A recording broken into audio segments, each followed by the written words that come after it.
wait. I aboard. had to wait. Oh, to you hit the laddies and button. lassies. We're back from the land of the green, the white, and the red. I was like How we waiting for him doing? to come back before I hit the button. I love it, ladies and gentlemen. Welcome I'm to a CNB change Live. man. Welcome. Unfiltered. Live and feeling a bit green now, are we? Oh, it's so good. It's so good. Is that some Irish cream coffee you have there? Is that what that? Don't worry what I got in here. Okay. Oh, I'm still on Ireland time. It's 2 p.m. over there. Prime hours. how far? Wait, what's the time difference between here and Ireland? 4 hours EST. 4 hours. So that's it. And Yeah. it's only a 5-hour flight from where you are. 5 hours getting there. It was 6.5 getting back. So this is not bad at all. You lost? How did you lose time getting back? I don't know. Tailwind. Oh, the It jet just- I stream saved- goes the other direction. You probably caught that going. Oh yeah. Okay. How do you like the hat, by the way? Is it? I got this for myself. Is it nice? I right at this moment right now, I will never want to see you without it. I'm not even kidding. Like we have to completely redo all of our marketing materials now. Logos, everything. The hat plays. I also bought a walking stick for my grandfather that literally looks like a magic staff that the great and all powerful Z would hold. So I have the whole ensemble ready to rock. But it's very nice. I love it. I love Yeah. that. The hat is you. I like I said, Thank you, if man. I don't see you live, what, tonight on Twitch? Are you making your big comeback tonight on Twitch? 6 p.m. 6 p.m. Eastern tonight. The hat is fire. If I don't see you in that hat from this moment on for the rest of your online streaming career, I will be sorely disappointed. And I will let you know how disappointed I am on a daily basis when that hat is not You there. already do in the passive aggressive DMs and gaslighting. I do. with what we have going on here. How was your trip briefly before we dive into what we missed while we were gone? Hey, the Mouse House was the Mouse House treated me right as it normally does. I can't tell you if I've really ever had a bad experience at a Disney park. I mean, yes, I'm a little biased. I love Disney. I've been going to Disneyland in California since I was, I don't know, 8 years old. Even though I live in the Midwest, we've had family living out in Southern California for, decades. And so I made my way out there a lot, stayed for long periods of time, especially over summers and things like that. And frequented Disneyland, and then just recently started taking the well, I say recently, but since my son had been born 12 years ago, been taking the fam to Disney World in Florida, and we're definitely Disneyland folk as opposed to Disney World folk. We prefer it. And it was interesting. I actually put out a quick little social post. I thought about making like a whole video explaining why I thought, but I ended up, just because the comments were interesting, but I ended up just kind of doing a quick little social post about what other people thought. Do you prefer Disneyland or Disney World if you've been to both parks, kind of thing? Just, this is obviously all state based, and we have international parks, but right. And it was split. I was surprised how split it was, and a lot of the logic behind why it was split and everything. And it was fascinating because we had family that flew in from out of town, just happened to be going there at the exact same time, and they had never been to Disneyland. They had always gone to Disney World, right? So even from when they, it was my brother-in-law and my sister-in-law, when they were kids, he was going to Disney World, never been to Disneyland, kind of thing, right? So that's what they had been taking their family to. And it was fascinating. First of all, the kids drew a line in the sand, and they kept referring it to as their park and our park, which I thought was hilarious. Like they are, I mean, right? Yeah, they're claiming Disney World, and they're saying Disneyland is my family's park, which I thought that was really funny the way that they kept yeah. phrasing it. Everybody has their own like home park or home. I guess I go home like home convention. Sure. You know, like local to me. But I've understood that there's a lot of really good food out in Disneyland, and then the attractions are not subpar. I mean, but you get more stuff to do in Disney World. There's more resorts, there's more parks, there's more stuff to do. Whether or not it's quality compared to the original, right? I guess it's up for debate. It's not. There's not even really more to. I mean, yes, there are more parks, but they're taking all of the same almost the same number of rides, and then just spreading them out. So if you want to look at e-ticket attractions, like what Disney likes to dub them, right? It's the same number of e-ticket attractions. They're just spreading them out amongst 4 different parks. Right. Where in California, it's only 2.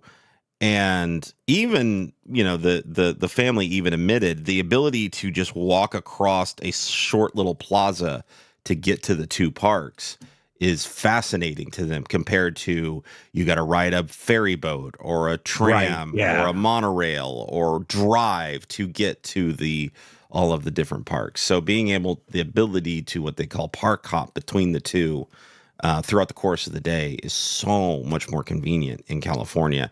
And frankly, it's much more of a chill vibe there because it's full of a lot of locals as opposed to World, which tends to be more touristy, right? So people are following their spreadsheets and cracking the whips on their kids and whatnot. They got to go, go, go, go, go, where Disneyland in California is so much more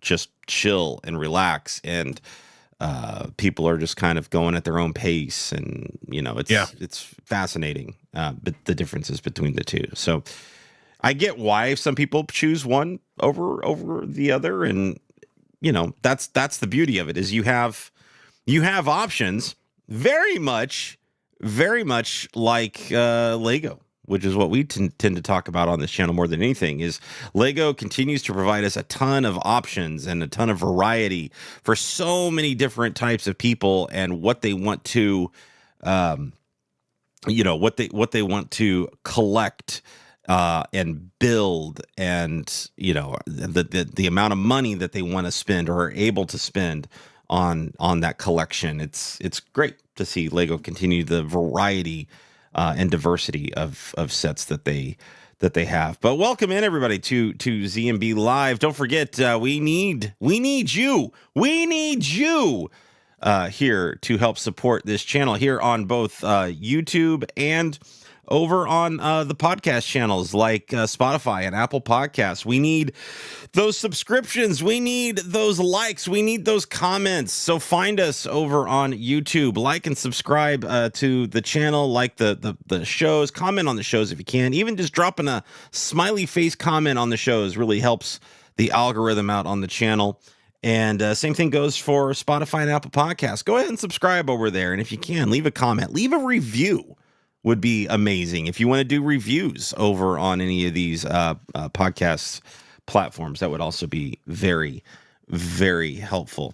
Last thoughts, indeed, Mr. Irish O'Brien, on your trip to Ireland before we move on. There was something that actually happened while I was there that I want to publicly call attention to, since we are a Lego podcast and pop culture, and we like to celebrate all of the things and in and around our circle. And that a friend of the show and fellow gentleman in his own right, Mr. Panfred Nudo, I saw got a Twitch partner.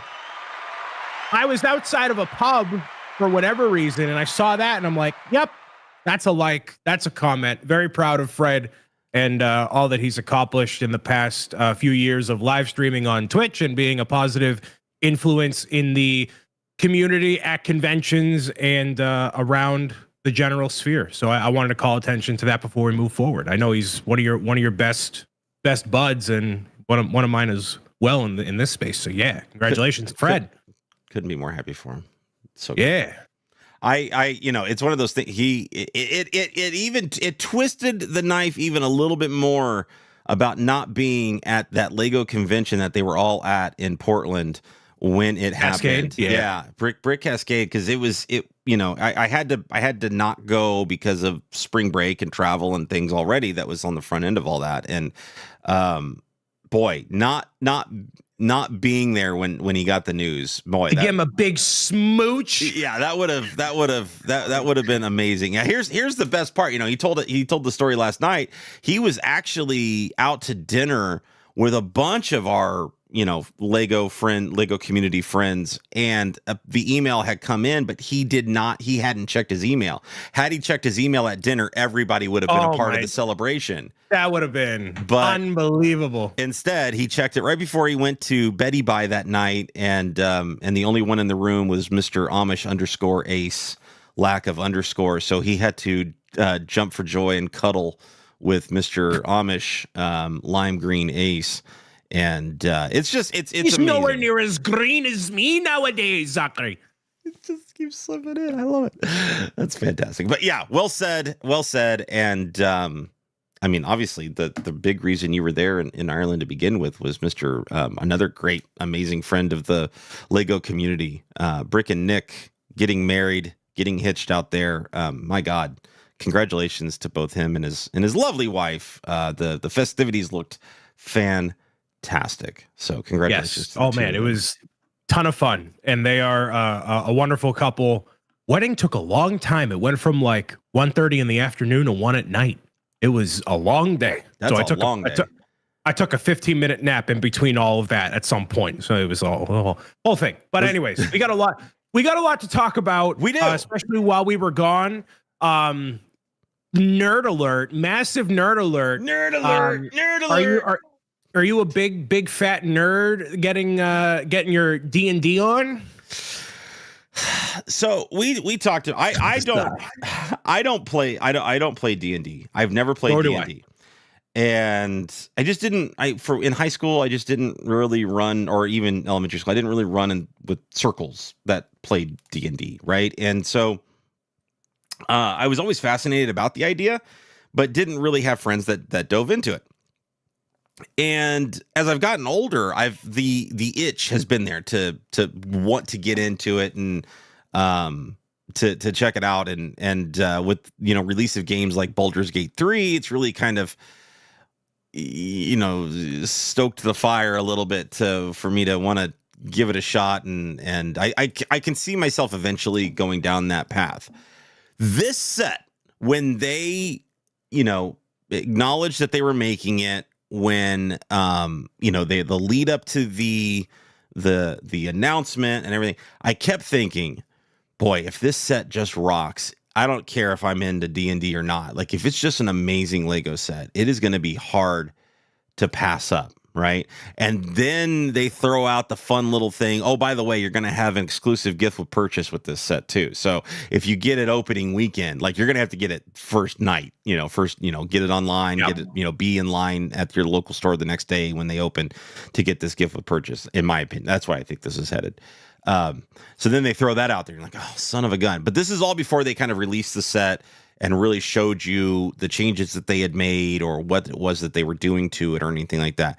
Then the set was officially announced. We got, actual pictures of it, and the LAN members out there were dropping their early reviews of it and everything. And I kind of looked at it and I went, thank God I don't have to buy this set. It didn't do anything to me. Like, I just kind of looked at it and I went, okay, it's a set that exists. Like, it didn't strike a chord. And I found that fascinating to me, that here's a set, that has a lot of castle vibes, has medieval vibes, has some, a cool dragon that you can build, and nothing about it said I need to go spend $360 US to go buy this. Zach, what's in here right now? Receipts. This guy. In this wallet I'm currently holding up to the camera, it's full of not a lot of money, but a couple cards in here. We got some USD, right? All of that. Within this wallet is enough to pay for this D&D set, which retails for $360. I'm happy to announce that I am retaining the monetary amount of that set in my wallet, and it will not be leaving my wallet. There you go. I have no interest in this, thankfully, as well. It doesn't convince me to go and play D&D. It is not unique enough of a castle item on its own to make me want to get that along with the Lion Knight Castle in the Medieval Village. It is very much so for a D&D fan, which is totally what it's for. They are pumping out marketing for this like most other Lego set. Like they don't for many other Lego sets. Oh my God. They are like fully engaged with this. They want the people that already spend hundreds and hundreds or thousands of dollars on D&D stuff to get this as your one centerpiece to add it to your campaign. Correct me if anybody in the live chat or if you've seen it, Zach. Is there any functionality with this Lego set that you can use it as a dice tower? I have not seen it. I was scrutinizing this set earlier today. Now I haven't watched any like early reviews, but I've just been looking at pictures and reading articles on it, and I have yet to see anything about it actually being a dice tower, which was a lot of the rumor early on. A campaign included that you can get a digital version of and play and whatever. And I believe some of the ambassadors have gotten a physical book to like go with that. But if this doesn't have a dice tower capability, what a unbelievably massive miss this is for the Dungeons and Dragons set. How could you not have a dice tower included as like a core functionality of the thing? Even if in that Mimic gift with purchase, you took your dice and you spat it out of the chest or something. Mm-hmm. That's I agree, a whole massive miss. Why wouldn't you add that into the very tall tower portion and have it, you 3D print a dice tower all the time. It's just a couple, slants located inside of the middle of the tower, and it just pops out. Like that's it. So that begs the question here. So we have seen sets over the years that Lego has put out, and they transcend the AFOL, and they just go to people that appreciate the property, right? We saw that with Lord of the Rings. I mean, how many, I go back to the Twitch platform, how many people on Twitch who never build Lego on Twitch were building the Rivendell set because they're Lord of the Rings nerds. They're geeks like us, right? And they are in love with Lord of the Rings and the property. And they went out and they bought that one set, right? I saw people doing it for the Office set, people that never had bought whatever. Same thing with Friends. I saw people going out and buying the Friends sets that, that didn't normally buy Lego, but it was because they're in love with the property.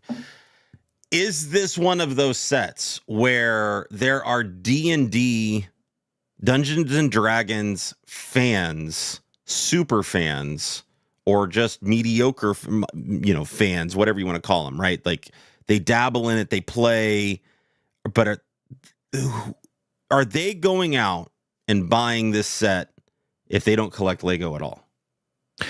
I think there's a lot of appeal in that because you can have it as a centerpiece to a campaign, and having those miniatures, the minifigures are miniatures in their own way. And there's been a lot of different ideas that have popped up over the years for a labyrinth builder, or like a modular system to put for something like this. That's always kind of been out there, and it works really well for what Dungeons and Dragons is. And I think there's enough of those specialized characters in there with the creatures that you could really, really make it work. So I don't know of any Dungeons and Dragons fans in my friend circle. We're not, more so board game and video game people than Dungeons and Dragons. So I don't know who I could ask even. I don't know if anybody watching or listening is a fan.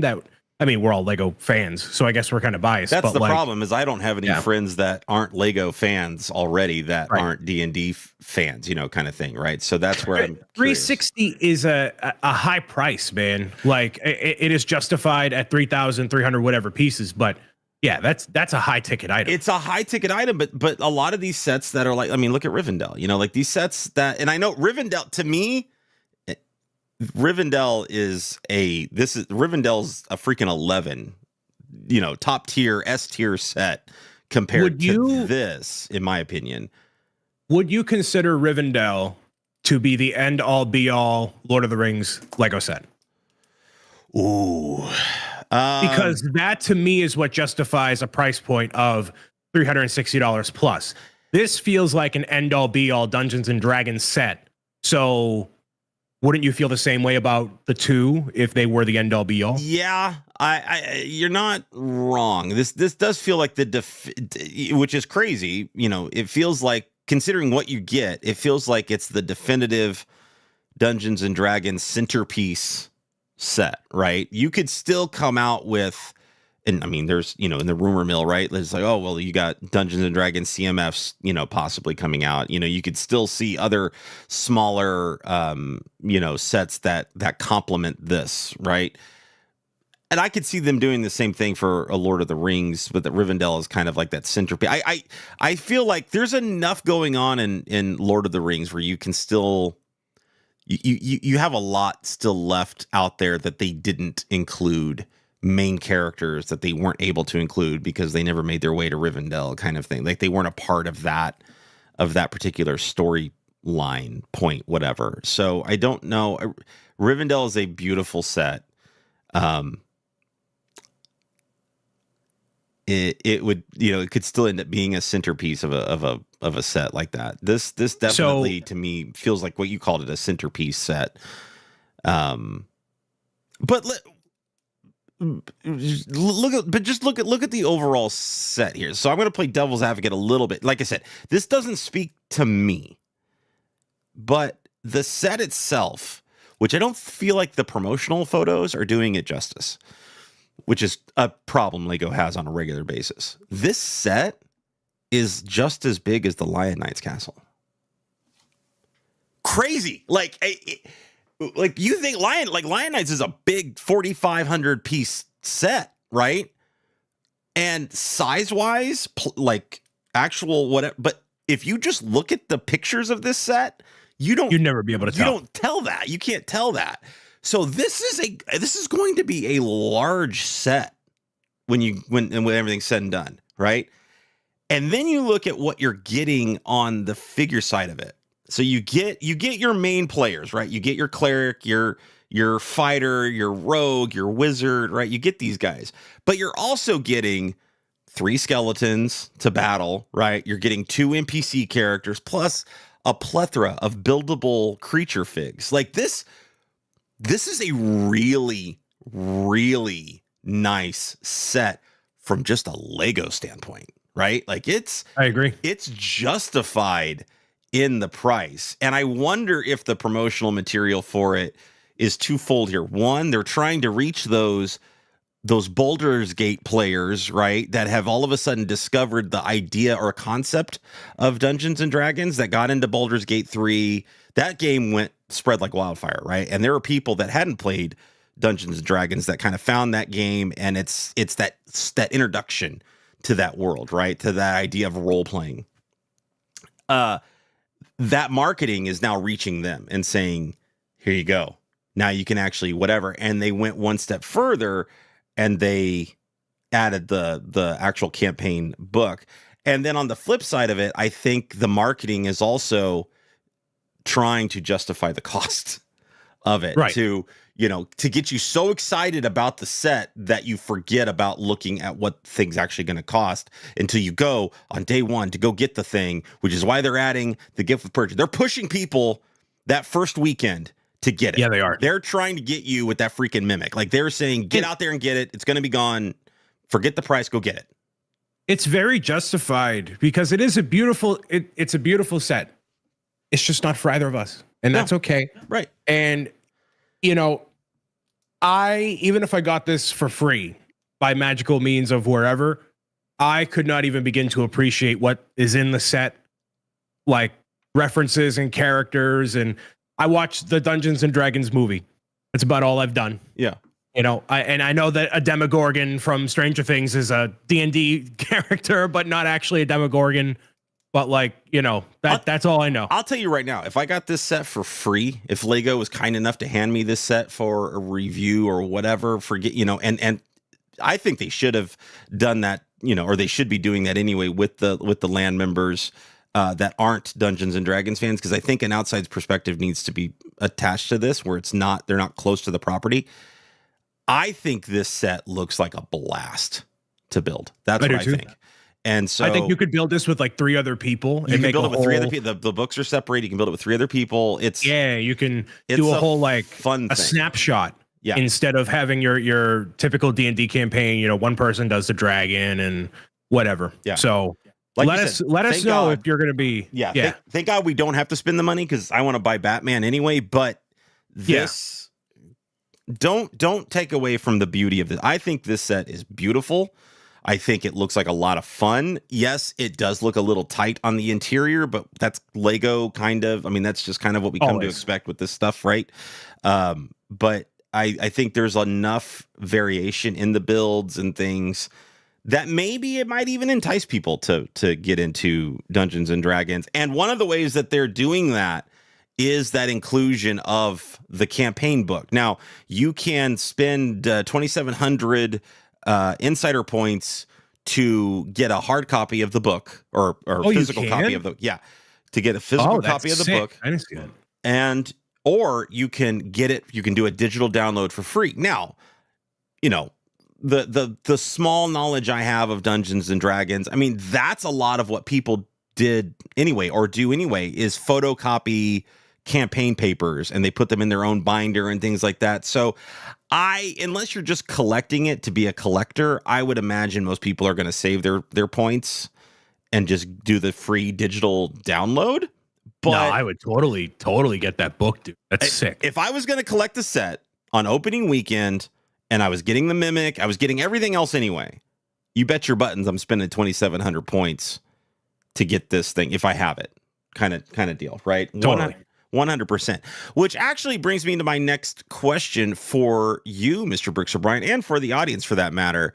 What do you spend your reward points on? We get a lot of Lego. We get a lot of rewards points. What do you say? Do you save them for the money off vouchers, the 10, the 25, the 50s, the 100s? Or do you get the collectibles like the hat or the different insider sets, or things like this book, or the coins? Or what do you spend your points on? Well, since I'm not a D&D fan, obviously the book isn't appealing to me. But if I were having a physical product to go with what is already here with the set is very cool. And also considering there are already existing D&D books, right, that you pull knowledge from or whatever. So that is a rare exception. Otherwise, I am always using my points for money off. The only time I have not used my points for money off is when there was a Lego Mario keychain, and I got that for, I think, 800 points or whatever. But I always use it for money off. It is such a, I want to say empowering, but I guess move to go into the Lego store with $200 in VIP, money to spend, and you can just drop it down and get a Lego set half off the day it comes out because you saved up all your points for that amount of time. A lot of what this program has been for a long time has been tickets to Legoland, or you can print out this thing at home, and a lot of things that are very, unappealing for at least an AFOL audience, for kids and families, sure. But you can get a free buy one, get one free Legoland coupon just by walking in the Lego store. So you don't even need to do that. The hats and stuff are very cool. I always look at the ratio of how many points it is in what you would need to buy from Lego to get that reward. So 2,400 points, it's what, 650 points per $100? 650 points for $5 off, as far as I'm remembering, and I'll double check. So to get a hat, I would need to spend right around $400 to get a hat. When you look at it that way, that kind of sucks. So I'm not doing that. Don't look at it that way. Sucks. Don't look. And I feel like that's important when it comes to rewards points and rewards programs. It's not there to justify the cost. It's there to, in the name, reward you for money you were already going to spend, right? So it's there as a way to say, you were already going to buy the Avengers Tower.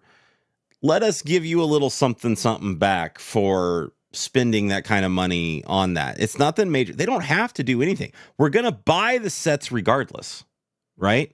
So they do these kinds of things to obviously entice us to go ahead, like the double insider weekends and things like that. Like they do that stuff to help entice us to buy some sets that maybe we were on the fence about, or we're holding off on, or whatever, or just to offload some product, because sometimes they're, it's specific sets that they only apply to. But they don't have to do any of that, and they're still choosing to give us a damn hat if we want a hat. I think I would be more comfortable with the hat and stuff being on there if we had recurring Lego products that adults and kids could buy that were kind of like this, like you can go to Target and find Lego branded merchandise, and they have like limited collections and the different partnerships that they have. But a lot of that stuff I think could just exist as its own thing. And then, you have a situation like the Velcro hat, the customizable logo hat, which is a cool idea, right? You have one hat that you can take the Velcro and put a Bionicle one or a Lion Knight like that stuff is cool. And also having additional patches to go with that would also be interesting.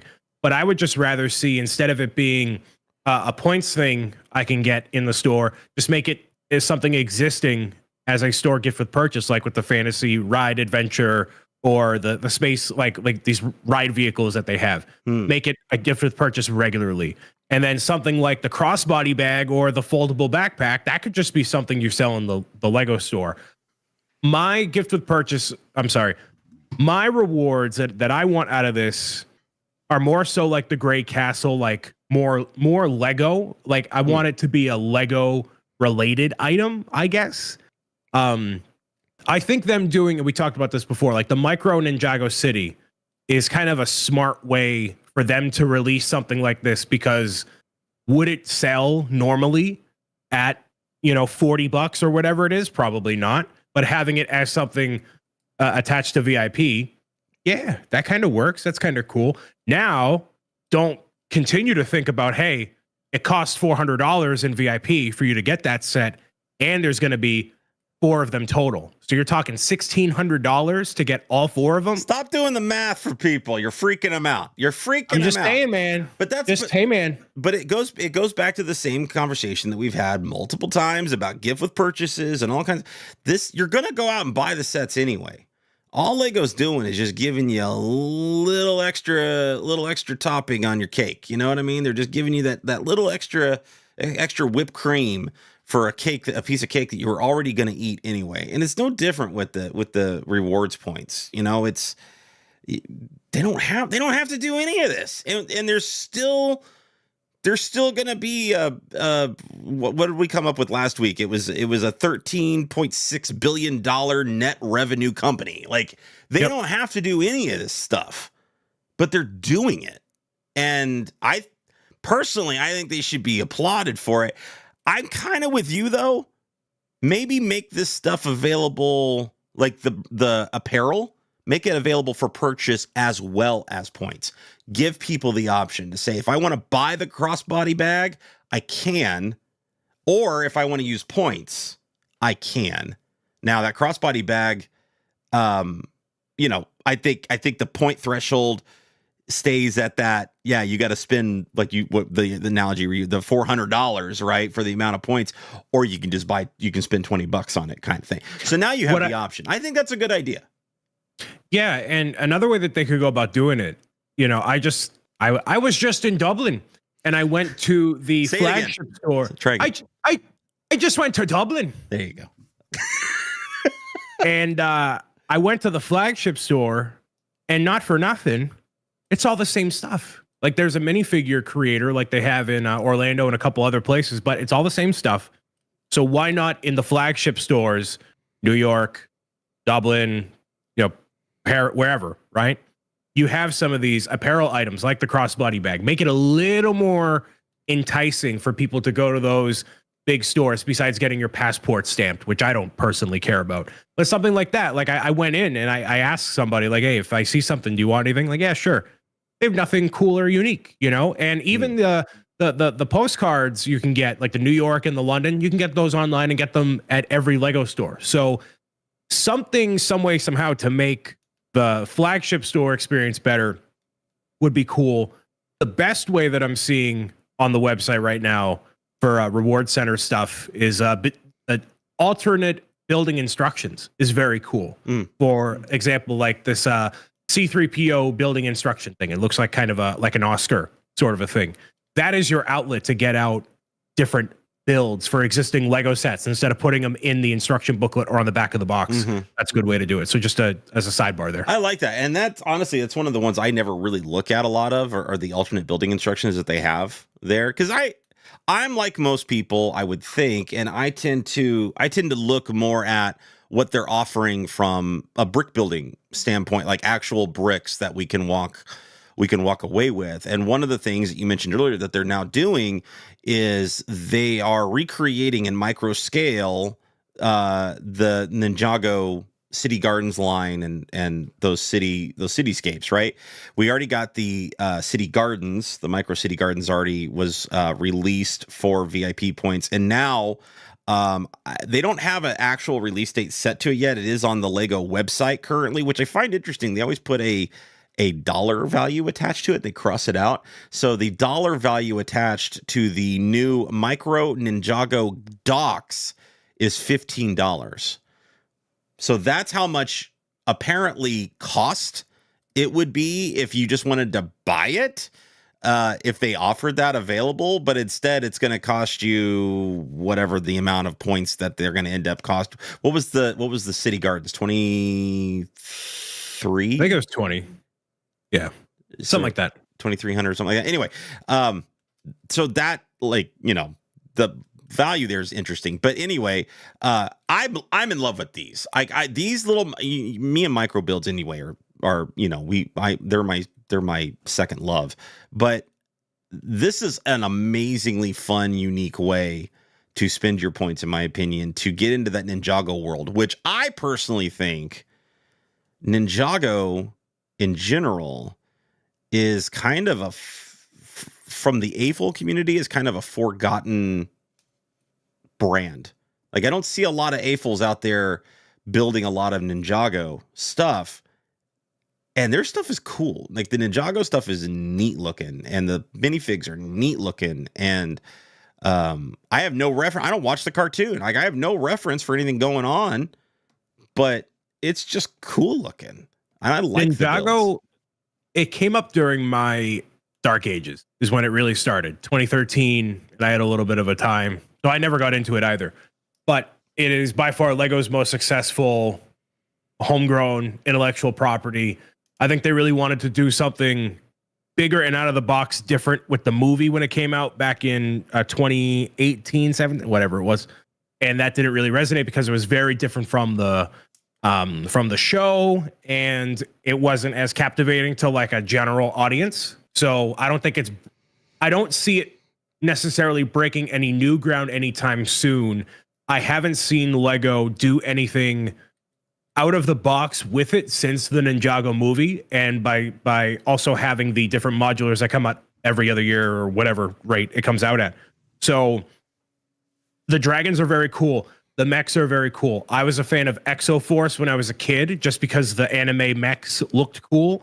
And I'm like, man, I wish they would come back with that sort of a thing, like characters that go inside of a mech sort of deal with giant swords, and, you know, they all fight each other. And that's literally Ninjago. Yet I'm like, well, I don't care. So Ninjago is very much continuing, and it very much has speed. But it's just not doing it for me anymore, Mr. Rutledge. I think it's obviously applying more to the play set people, right? The people that want the play sets and things like that. And it's an in-house brand, so they don't have to apply any kind of ridiculous tax to it or anything like that, right? It's just it's a fun, it's a different way to, if you're not into the city stuff, if the city stuff is a little too boring for your play sets or whatever, this gives you an opportunity to get some pretty unique looking pieces, some pretty unique looking figures. And I can see why the full community doesn't really get into it. But I mean, we've seen some pretty cool stuff come out of that come out of that brand that I just feel like he needs a little bit more time or a little bit more attention. And I think that these little micro scale VIP or insider boxes, rewards boxes, whatever you want to call them these days, are a cool way to remind folks out there that this exists. And you know what this is, Zach? Just so you know, I just want to let everyone know what this is. The Ninjago mini modulars is by far a tease at Lego doing real mini modulars coming out every 3 months on the VIP rewards site. And they will start with the newest and they will go back to the oldest. So you have a full street lineup. Don't tease me with a good time. Don't tease me with a good time, Brian. Single modular that has ever come out, including the grocer, the town hall. They're going to throw it all the way retro back because Lego, they like to do their teases of older Lego themes and whatever. Here's an Easter egg and a friend set and a whatever.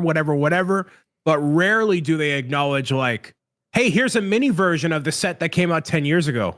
Why would you do that? Why? So if they're going to entertain this idea, Ninjago appeals to a certain subsection of people.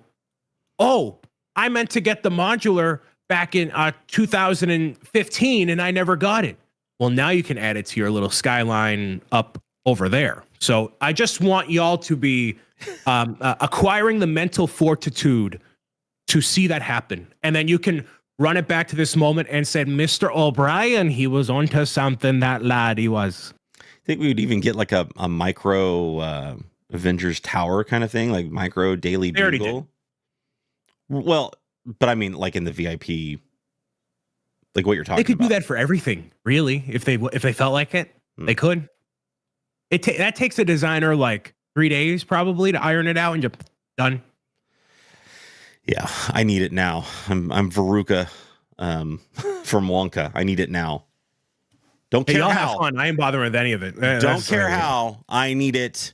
I need it now. Speaking of throwing it back, Lego is getting some embracing our retro, our nostalgia here with a new space line of CMFs, collectible minifigs, collectible CMF Series 26, and they're doing some pretty cool looking stuff here. Now some of the imagery has already been hitting online stores across the net, and just like a normal CMF series, we're getting 12. And obviously the first one that came to my radar is we're getting another bebe. We're getting another bebe, Mr. Bricks O'Brien. What are your thoughts on the space line here? So you're getting a whole bunch of different characters for the sake of letting it be known. These are not officially on Lego's website. However, fan media outlets have reported on it. So we're diving ahead with it. Apparently first starting from the Minifigure store, which is a authorized Lego retailer. My information is coming from Brickset specifically, but it shows a crystal clear image of all 12 of these minifigures. So they range from throwback pieces to older Lego themes. You have new and fresh ideas, new accessories, all sorts of stuff. You could take a look for yourself. I mean, people have been very excited about space things, and Lego, as I talked about, maybe it was this past episode or the one before, that Lego is doing this kind of overarching space theming to celebrate 2024. I don't even know what. Yeah, I need one of our space AFOLs out in the community, an Astro or a Scotty, to maybe explain to me why 2024 has been the year of space. Like it is, they have gone all in on space. It's crazy this year. I don't know why, but yeah, you have 12 minifigures. Important to note, these are printed base plates with stars on them. So they got a little bit of a galactic feel to the base plates. It's so hot. The I'm not even gonna hide it. It's hot. This is hot. This is hot stuff. Looking at the 12 that are available, the one that has like the little green alien men controlling the minifigure is kind of cool with the spike coming out of his head. Mm-hmm. I would personally end up getting it's the minifigure with the galaxy torso and body with the silver dish and the Yeah. green head, so that way it looks like it's, you know, just the spaceship floating. That's very cool. Right. Obviously, the gray alien tourist who So is a good. fan of Earth. That's a cool one. That's just cool. And I then want to put a Stitch obviously, head on that. I want to put a Stitch head yes, on that body.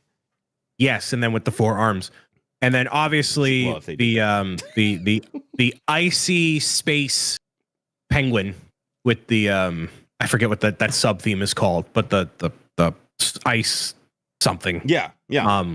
Very, very cool. So those would be my 3 that I get. Not as big of a fan of the rest of them.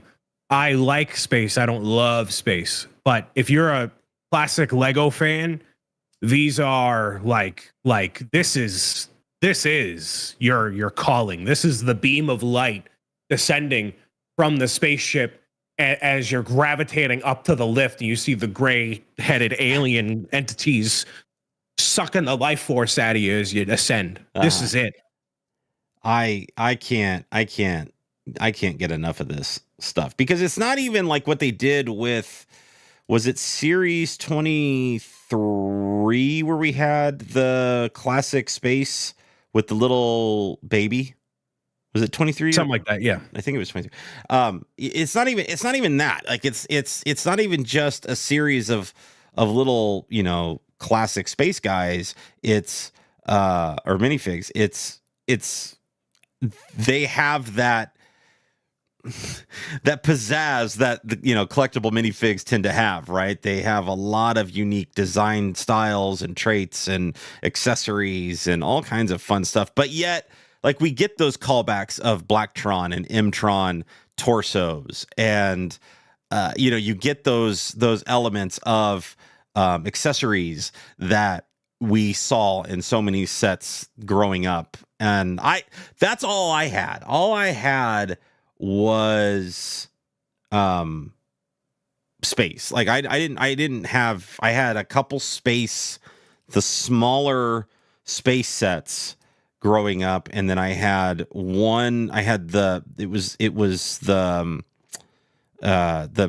Blacktron set that they did as a gift with purchase recently. I had that set growing up, and it was always my cousins were the ones that always had the bigger pirates castle. Like, they had all the cool sets, right? So I had a few of the classic, space things. I had some Mtron guys, I had some Blacktron guys, and that was the extent. So when Lego releases a space themed CMF collection, my little space antennae perk up, and I'm going gaga over this. I cannot wait. I love the ones you're talking about. The flying saucer guy looks spectacular. Obviously the alien tourist, really stuck out to me, and the fact that they're doing aliens, I think is fun. Like, the fact that it's not just spacemen, it's some aliens in there as well. I think it's Can I tell you what I would do if I were the CMO of Lego? Please.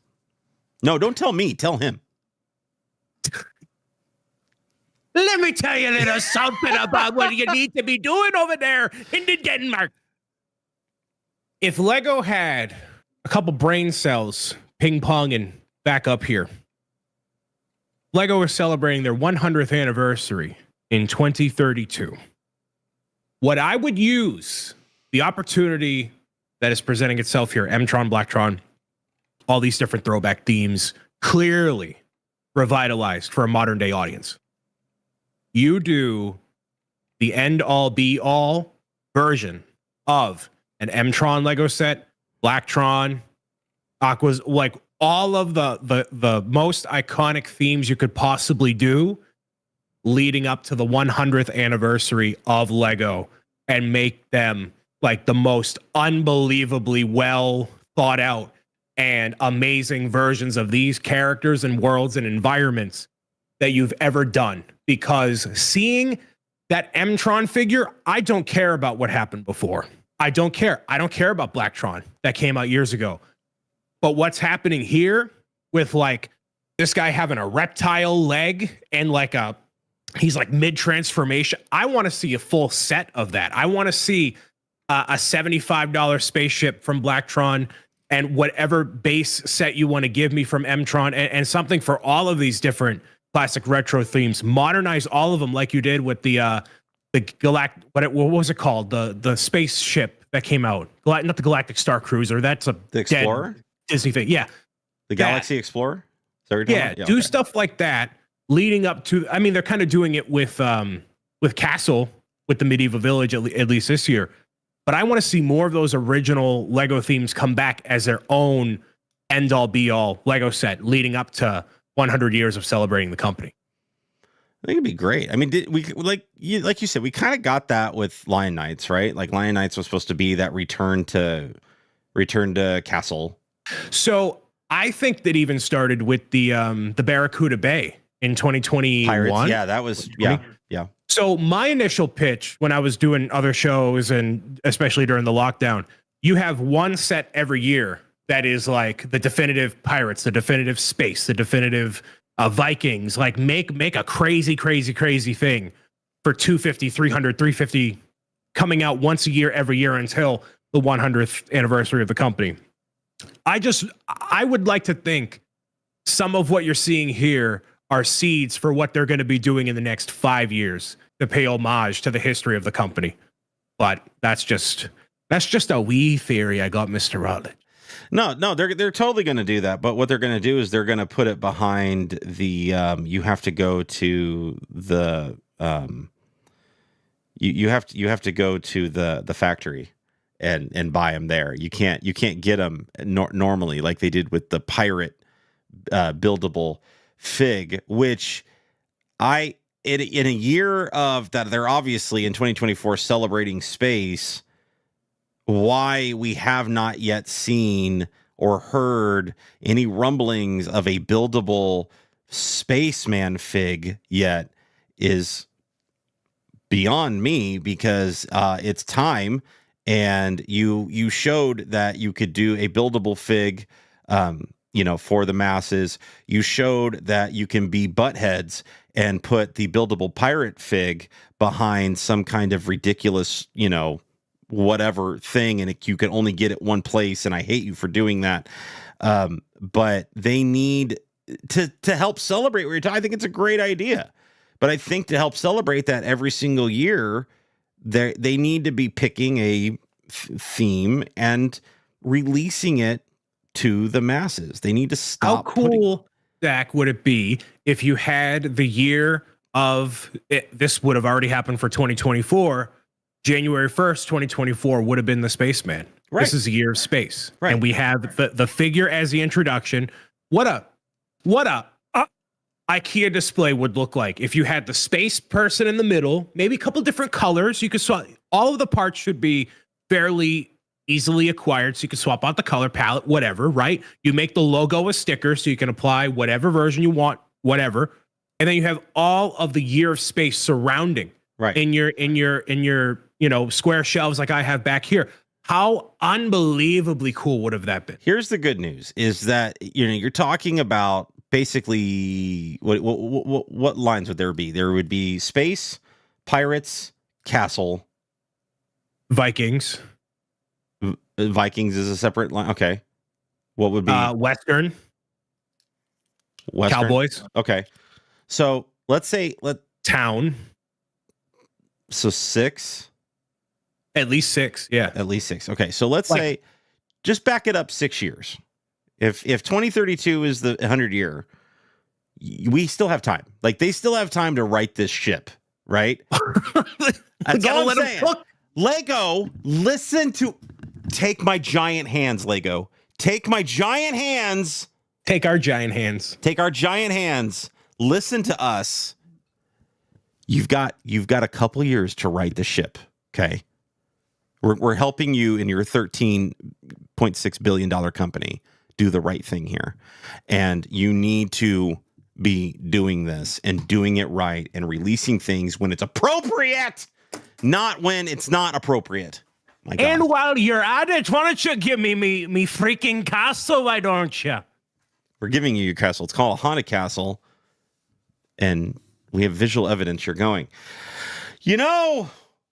what's awesome that Lego is doing is they encourage play. They encourage play.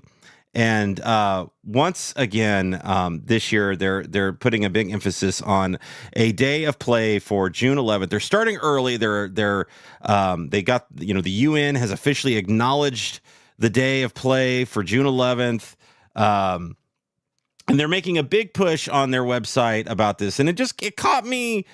I found this interesting as like a last little news nugget. I loved seeing this. I loved seeing the marketing behind it over on YouTube and on their socials and things, encouraging play. And it's one of the things that as AFOLs we do tend to forget sometimes, in my opinion, that Lego is still a toy. And even though we're buying, $100 sets just to display on a shelf, or $100 sets just to display on our desk or anything, this is still a toy, and it's still a kid's toy. And the fact that now they already are putting things in place on their website to encourage parents to play with their kids when it comes to Lego, and even beyond Lego. Like they're giving out statistics that they gathered data from 61,000 children between the ages of 5 and 12 and their parents, and then they found that especially in girls are being discouraged to not be creative and explore their creativity and things like that, and they're wanting to change that. And I just find this data very interesting. So I highly recommend, if you can get on the Lego website, they have a big Play Unstoppable section now on the website where you can really get into. They're going to be doing workshops and all kinds of things. It's absolutely fantastic what they're going to be doing, all leading up to the big day of play on June 11th. So bravo to Lego to once again really pushing that narrative and reminding people that, hey, this is still a toy, and you still want to get out there and play and have fun with it, and have fun with your family, and as AFOLs, have fun with your kids playing with Lego and inspire them to be creative. Lego is meant to be creative. Sure, they give you instructions of how to build the set that you spent some money on, but they also want you to come up with your own ideas, tear it down, make something of your own, and encourage your kids to do that stuff as well. The best way to do one of the best ways to do that actually is with the Creator 3-in-1 sets, and then the classic sets. Like I'm looking at the Creative Pets right now, and just the fact that they're giving you printed eye elements in all different colors to make custom animal creatures or really whatever you want to is very cool. And while I was at the wedding, in between having the ceremony and then the reception, shout out to Mr. Graham Diamond, who you met at TwitchCon, operating the booth. He purchased a bunch of Lego. It was actually one of the space sets, and then a Lego City set. He found like a couple of different ones, and he's like, "All right, go into groups of 2 with somebody you've never built before." And we went to each of the different tables in this pub, and he's like, "All right, build something that is an homage to Nick and Sunita for their wedding, and we'll have them judge and see, just for the sake of fun competition, and giving yourself a little bit of guidance when you're thinking creatively, and maybe doing that with somebody that you haven't built with before, not on a big grand scale, is super cool. And it's just those little moments that can help get you jump started into making something really cool.